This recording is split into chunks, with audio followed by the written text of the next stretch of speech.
Pasukan Mikel Arteta berhasil menjalankan perannya sebagai tuan rumah dengan baik. Bertanding di Emirates Stadium, misi balas dendam Arsenal berhasil dijalankan dengan apik. Melalui drama adu penalti dengan berkesudahan agregat 4-2 di hadapan The Gunners. Pujian pun patut diberikan kepada David Raya atas kelolosan Arsenal ke perempat final Liga Champions. Kiper asal Spanyol ini pun tampil gemilang hingga adu penalti.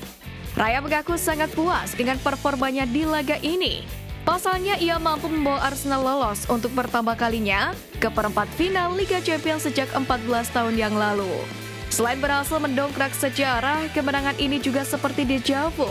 Seperti situasi pertemuan mereka tak jauh dari musim 2009-2010 lalu. Lantas fakta apa saja yang terjadi usai meriam London menyingkirkan Porto FC? Kini Gunner Space mencoba menyajikan informasi selengkapnya sebagai berikut. Arsenal sudah siap adu penalti. Arsenal sejatinya jarang melakoni babak adu penalti di Liga Champions. Squawka mencatat hanya 2 kali klub asal London itu menjalani babak adu penalti di turnamen ini, yakni pada musim 2008-2009 dan musim ini. Namun Arsenal layak berbangga, dalam 2 adu penalti itu mereka selalu menang. Pada musim 2008-2009 mereka menang 7-6 atas AS Roma. Kini tren apik mereka itu berlanjut dengan kemenangan 4-2 atas Porto. Dalam kemenangan ini manajer Arsenal Mikel Arteta pun mengakui persiapan timnya memang tidak main-main sebelum menghadapi Porto. Termasuk mereka sudah mempersiapkan skenario adu penalti ini. Banyak pihak kemudian menyebut David Raya menjadi sosok yang berkontribusi besar atas keberhasilan Arsenal kembali menginjakkan kaki di 8 besar Liga Champions 2023-2024. Namun demikian, penjaga gawang asal Spanyol itu tak mau disebut sebagai pahlawan. Ia menilai semua pemain Arsenal mempunyai peran tersendiri. Di samping itu, Raya mengungkapkan publik Emirates Stadium memiliki peran karena mampu membuat gaduh sepanjang laga kontra Porto. Itu salah satu persiapan yang kami lakukan dalam beberapa hari terakhir. Pujian setinggi-tingginya untuk para pelatih dan pelatih kiper untuk segala usahanya. Pada akhirnya kami dapat imbalannya. Apa yang David lewati sepanjang pertandingan juga, betapa tenangnya dia, betapa tangguhnya. Ini pertandingan besar pertama yang ia mainkan dalam karirnya di Liga Champions. Pada akhirnya dia terlihat seperti itu dan cara pemain lain mengambil penalti, bahasa tubuh, ketenangan, kualitas semuanya terbaik. Tegas Mikel Arteta. Magis Leandro Trossard di Liga Champions dan sebuah konspirasi.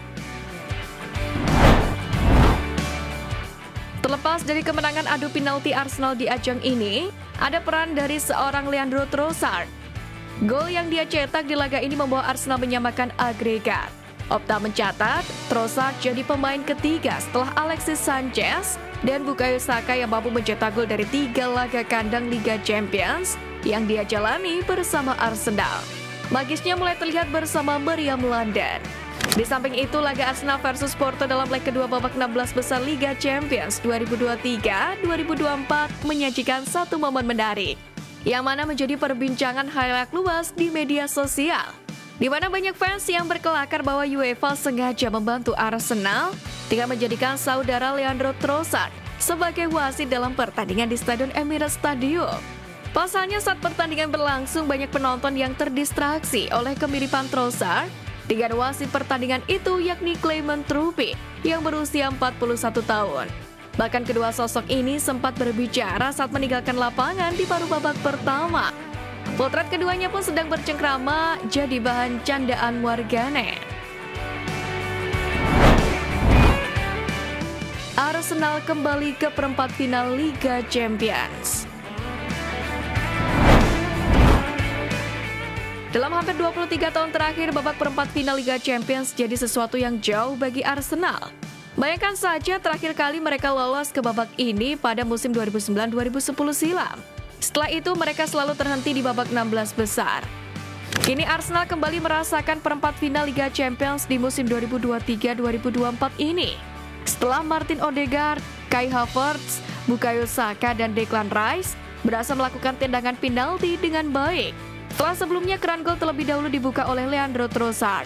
Hal ini juga dibarengi buruknya eksekusi dua pemain Porto, Gelano dan Wendel, yang gagal memasukkan bola ke gawang meriam London. Terakhir kali Arsenal mencapai titik ini adalah pada tahun 2010 silam. Seolah deja vu, mereka juga mengalahkan Porto di babak 16 besar. Dan mereka akan menjalani undian hari Jumat dengan penuh keyakinan bahwa mereka bisa melangkah lebih jauh lagi. Dalam hal ini lawan-lawan berat sudah menanti mereka di babak ini. Bayern Munchen, Paris Saint-Germain, Barcelona, Real Madrid dan Manchester City sudah menanti. Meriam London butuh siksaan mental. Mengutip tulisan dari Yamdipati Seno dari Mojok, saat ini yang tersisa dari Arsenal adalah menemukan cara untuk menyambut dan menikmati tekanan. Saat ini The Gunners sedang memimpin klasemen Liga Inggris, sudah lolos ke babak 8 besar Liga Champions. Jika berkaca dari apa yang pernah terjadi, tim London Utara ini selalu rontok menjelang paruh akhir musim karena diri sendiri. Oleh sebab itu dalam tulisannya, ia berharap bahwa semua lawan yang akan dihadapi pasukan Mikel Arteta memberikan perlawanan yang paling sengit untuk Arsenal. Dengan tekanan yang berat dianggap mampu menjadi sumur kekuatan bagi Arsenal untuk mendaki jalur terakhir menuju kesempurnaan.